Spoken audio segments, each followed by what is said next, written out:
Hey there, SLC teachers. We are so excited to give you a little extra bonus session this week to really help you kickstart the year using our first 10 days of reading and writing. If you are a current member or really a returning member who's been with us for a while, let us know in the comments if you have used our first 10 days of reading and writing before. And if you are a brand new member and you did not know that we have these plans, they literally can be a game changer because we've went ahead and planned out your first 10 days, which means you have 2 weeks of lessons all set and ready to go for you. So we wanted to do an extra session just to kind of give you an overview, answer some of the common questions that we get, help you really understand why these plans are going to set you up for a super successful year. It's so hard to believe that we are in back to school season. I know some schools have already gone back. I know throughout the month of August, we've got lots of teachers that are going back. So hopefully these plans just make the transition a whole lot easier for you. So let's go ahead and jump right in. So let us know in the comments, how confident do you feel about starting the year with your reading and writing block? And I don't know if you are anything like me, but I remember when I was a fourth grade classroom teacher, we always had 2 weeks of in-service before the school year started. And, it's like we spend so much time doing data and long-term planning and parent nights and trainings and all of that stuff, setting up our classroom bulletin boards, that it would be like the day or two before school starts. And I'm like, what am I even doing with my students? We forget that we actually need to put plans in place for when our students arrive. Good news is we have that done for you. So we're going to go through today is basically an overview of the first 10 days, talk about what's included. We always get a lot of questions about the first 10 days. And so we're going to kind of answer what teachers ask the most. More than likely, you've had some of these questions. And then we're going to give you just some general tips, some sort of teacher hacks, if you will, to make sure that these 10 days give you just a really smooth start to the year. So these plans are part of your SLC membership. And like I said, we designed them to be print and teach. There's minimal prep, both for first 10 days of reading and writing. And we, like I said, even though that this is not necessarily content driven, we know that so many teachers are focused on creating expectations and habits and routines at the start of the year. We wanted to make that easy for you. So the first 10 days, let's kind of talk about what is included. So for each reading and writing, what you get is a scripted lesson plan for every day. You get multiple anchor charts because some days there are multiple objectives that we're kind of teaching or covering. There are teaching slides. So you have the Google Slides that you can display that we know make teaching so much easier. There's going to be some ready to print student reflection sheet or activity template. For writing, there is optional daily writing prompts. So every day, if you want to get your students writing, and everything is designed in the super easy print and go format, which again, we wanted to make these minimal prep. So there's not a lot of like crafts, cutting, gluing, finding materials. We wanted to make it really easy for you to put together. I'm going to go ahead and pull over one of the actual lessons so you can kind of see. So this is our first 10 days of reading, so you can kind of get an idea of what they look like. So again, our lesson plan should look very familiar to you. We list out the contents, some teacher notes. For every reading lesson, we do include a suggested read aloud, and we'll talk about this a little bit later. Keep in mind they are simply suggested.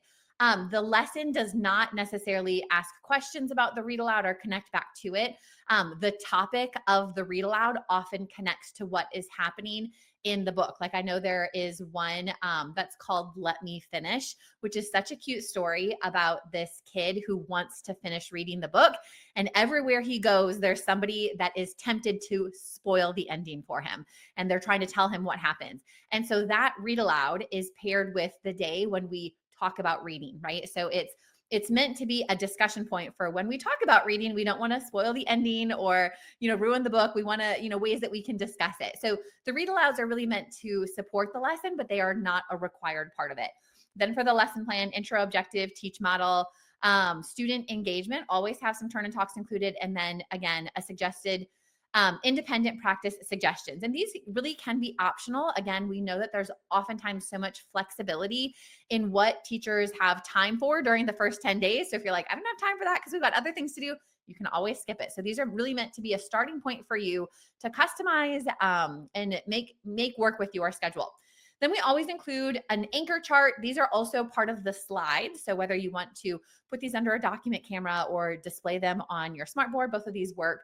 And something that I want to point out is that the content that we've included, right? Like, yes, we're setting up expectations. Yes, we're setting up routines, but we're also setting students up to be successful with what they're going to be doing with SLC resources later on. So, for example, if you use our whole group lessons, you know that every whole group lesson has a background knowledge element, has a syntax element, has a vocabulary element, has a writing element, a comprehension, genre, and text structure. And so we want to sort of front load those aspects. So when we do jump into content, our students are familiar with those. Same thing with this is something that we think is really valuable to share with students, especially in upper elementary. This is the simple view of reading. It's very similar to Scarborough's reading rote, but can often be easily communicated to students. But it's this idea that we want students to understand, where does comprehension come from, right? Where does their reading understanding come from?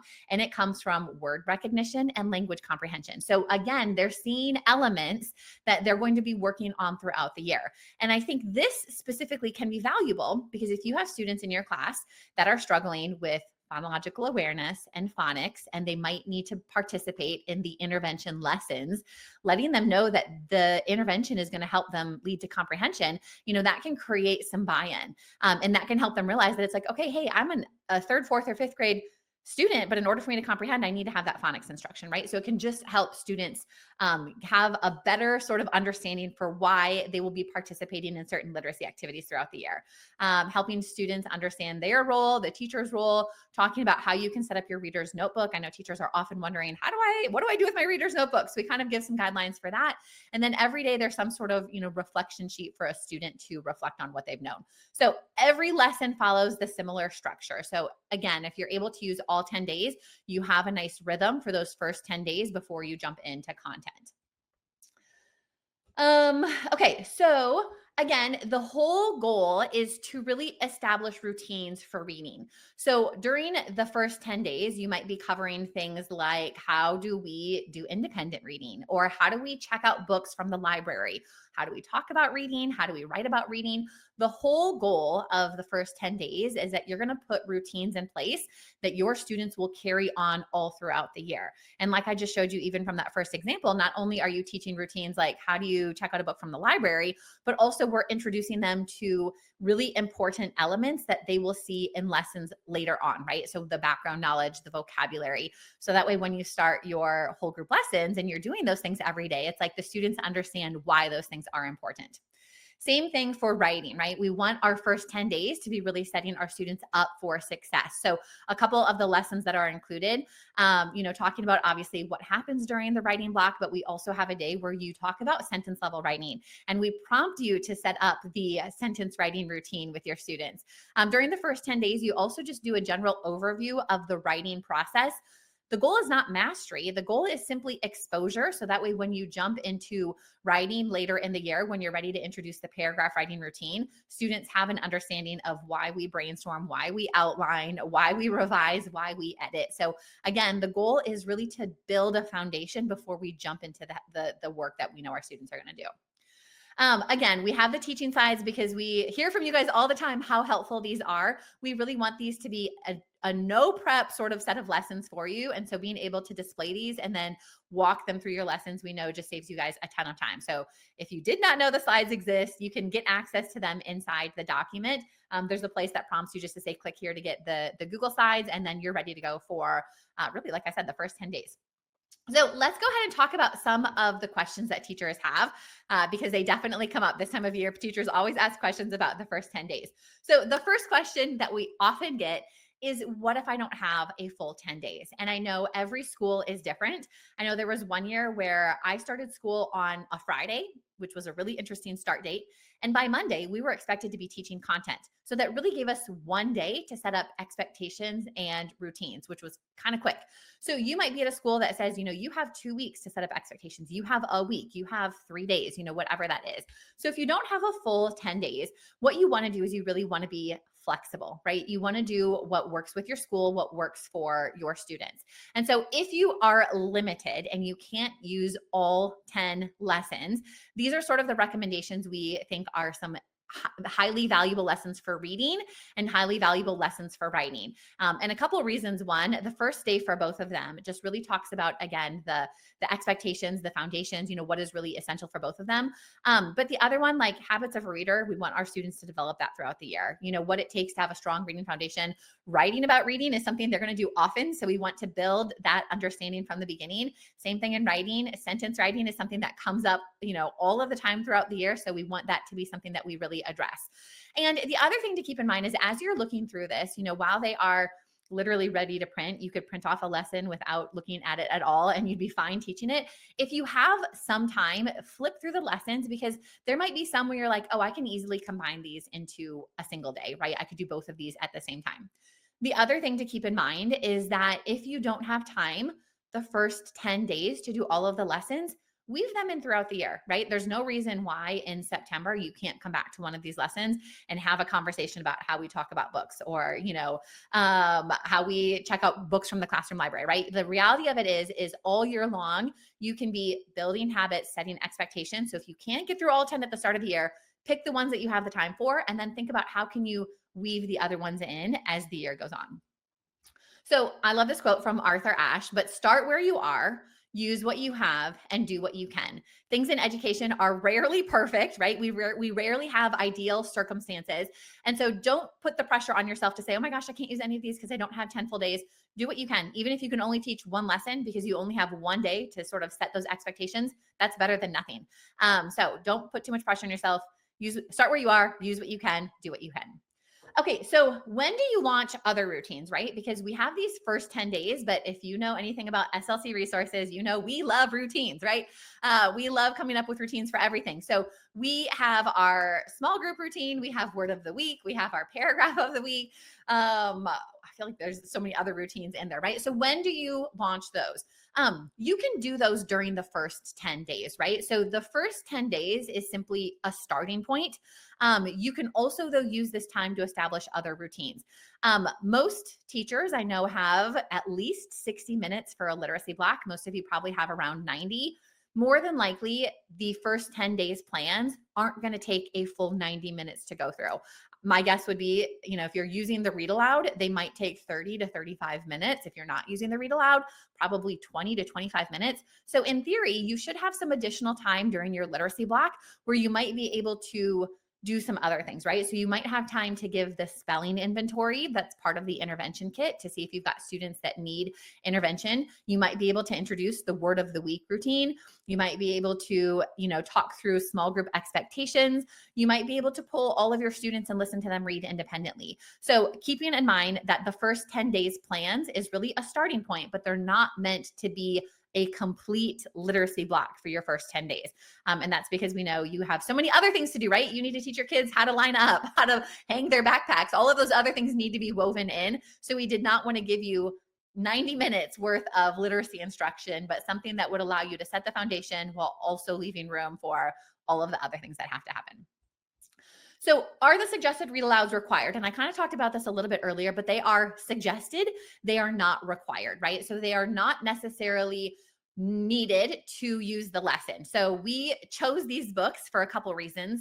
One, I know I always taught at a school where it's kind of like there's, the back to school read alouds kind of get tired, right? Like everybody always reads First Day Jitters. Everybody always reads Thank You, Mr. Flocker. And they're great books, right? But if students have heard them over and over again, it can be helpful to have something new. So we curated a list of the read alouds that we think are maybe not as common, which would give you the opportunity to expose your students to something brand new. And we also think they're just really great stories and connect to the lessons for that specific day. They're also just a really easy way to build an awesome classroom community. We think that picture books belong in upper elementary classrooms. And from the beginning, if you're doing a daily read aloud with your students, you're going to be letting them know that you value books, you value discussion, and that's something that they can look forward to all year long. Now, if you don't have the titles of the books, do not worry. Go to your library, your school library, they might have them. Go to your public library, but also go to YouTube. I think all of the books or the majority of the books are available on YouTube. So you can have your students watch the video and then discuss it. So not required, simply suggested, but they really are great titles. So reading should not be presented to children as a chore a duty, it should be offered as a gift. And I think when you can bring in read alouds during the first couple weeks, like I said, it just creates this level of excitement. Like we're going to have a really great year learning how to read and write together. So, what makes these lessons different from other back to school plans? Because I know that there are tons of back to school lesson sets available on TPT and teacher blogs and all over the place. We tend to think ours are pretty great for a couple of reasons. First of ours are not just introducing procedures, right? Ours are very intentional and they're very purpose driven. And especially if you plan on using other SLC resources, then these first 10 days are going to set you and your students up for success because each lesson is really introducing foundational habits, mindsets, and routines, right? It's not just about going through the motions. It's about understanding why are we going through the motions, right? Like, why do I need to be reading independently? Why do I need to be thinking about background knowledge? Why do I need to have an understanding of, or a foundation of phonics? So they really help students to be confident in independent readers and writers all year long. So again, if you use the first 10 days, you're really setting your students up to be successful when you use our whole group lessons, our paragraph writing lessons, our word study lessons, and all of the other great resources you have access to in SLC. So are these lesson plans aligned with the science of reading? Again, if you've been around the SLC community for a while, you know that we are always looking at the research, figuring out what our best practice is and how can we make that easy and accessible for you. So yes, even our first 10 days are researched back. Our lessons either do an introduction to where your students will have an understanding of things like phonemic awareness, phonics, fluency, vocabulary, syntax, comprehension, or they bring those elements into the lessons as well, right? So they're talking about the simple view of reading and making sure that students have an understanding of how reading works. And I think that's one of the cool things about teaching big kids is that we can explain some of these concepts that we understand as educators and then inform our decisions, right? We can help them understand, right? Scarborough's reading rope, right? How do we get to become a skilled reader? And like I said, some of those things can create buy-in for our students. So let us know in the comments. Now, obviously there's a lot more than this, but these are some that we think are, pretty powerful. Which routine are you most excited to introduce to your students? Reading stamina, sentence writing, habits of a strong reader, why writers write, or if you've already previewed the first 10 days and you've got some other lessons in mind, let us know which ones you're really looking forward to introducing to your students. Okay, so let us know. I know we've kind of talked a little bit about the resource. We've done a bit of a preview, answered some of the questions. Can you see yourself using the first 10 days of reading and writing to establish these routines? 1, if you're like, no way, I've got something better. And if that's the case, share it with us. 10, yes, it would be so beneficial for your reading and writing block. And let us know, something that I think is always interesting is let us know, do you have the flexibility to use all 10 days or are you going to have to sort of pare things down a little bit and pick and choose? I think sometimes too, it can be helpful to connect with other teachers. If there's other teachers in the community that only have 3 days to do these lessons, you guys can kind of work together to figure out what lessons would make the most sense. So let us know kind of how many days you plan on using. Okay, let's talk about a couple tips that will give you a really smooth start to the year. So first of all, this is maybe one of my favorite teacher hacks. So if you remember, the first 10 days has an anchor chart with every lesson. Let me just pull one up, right? So this is a standard 8.5 by 11 sheet of paper. Well, when you go to print this, if you print this at 85%, it will fit perfectly in those black marbled composition notebooks. I know that teachers are often wanting to create things or put anchor charts in their notebooks. And for a while, we used to create like the mini versions. But then we realized that, wait, you can just print the large version at a smaller size and you can really customize it. So 85% is the perfect fit for those marbled notebooks. So if you want your students to have a copy of what you're going through, print those anchor charts off, 85%, you'll be good to go. The other thing that I think can be helpful is, so if you look at the lesson plans, right, and if you're following our suggested pacing, you do not introduce your library until like day 5. Okay, so, but throughout the first 4 days, your students might be doing some independent reading. So it's like, how do they do independent reading if they're not in the library? So in order to keep your library nice and organized and preserved, because I know you probably spent weeks during the summer putting that together, place a basket of books on your desks. So I always had my students in groups of 4 or 5 desks. And on the first day of school, there would be a basket or just a stack of books, of picture books. There'd be a variety of picture books, some chapter books, some graphic novels on their desks. And then throughout the first couple of days, because the other thing is that, as you're introducing routines and procedures, your students don't know always what to do if they finish something first, and you haven't gotten that cadence where everybody's working on things at the same time. So some students might have some downtime, but if you have a basket of books, you can let your students know if you finish early, or if you have some free time, grab a book from the desk, and then you don't have to worry about them messing up the library. And then every day for those first 4 days, you can just rotate and put a different basket on the group of desks. So that way students have new books every day to look at. So that was always so helpful with classroom management the first couple weeks or the first couple days, just because students didn't need to be getting up and going anywhere if they finished early. Students would want to go to their backpacks, but it's like, nope, you've got a book to read somewhere at your desk, grab one of those books and you're going to be good to go. The other thing is using turn and talk often to build confidence. So every day in both reading and writing, we incorporate a turn and talk. We think that that is such a valuable routine because it gets everybody in your class talking about the lesson. Now, once you introduce it to your students, you want to use it often, not like once a day, but like multiple times a day. So keeping in mind, and that kind of goes with a lot of these routines, right? Once you introduce something, writing about reading, have them write about reading often and frequently, because the more they do it, the better they'll get at it. And it just will make that it become a routine so much quicker. So use turn and talk often. Do it on the carpet, have it when they're sitting at their desks, introduce partners. But yeah, continually do turn and talks. The other thing that you want to do, and I think this is something that can be very beneficial about having a slower start to the year. Like I mentioned, I know most of you have around 90 minutes to teach literacy.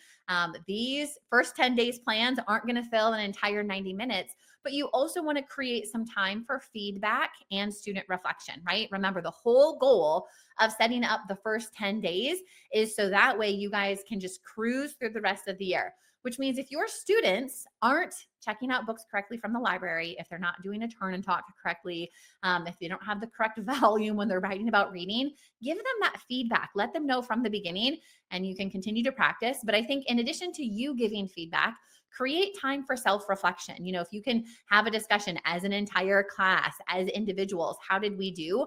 Let them sort of participate in that discussion as well.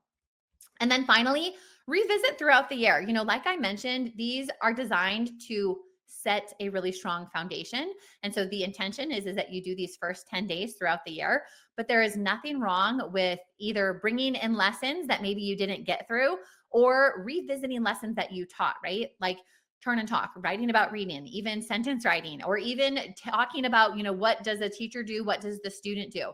How we set up our reader's notebook. I know that it would be like November and I'd look at my students' notebooks and I was like, this is so messy. Like, what is going on? This is not how we started the year.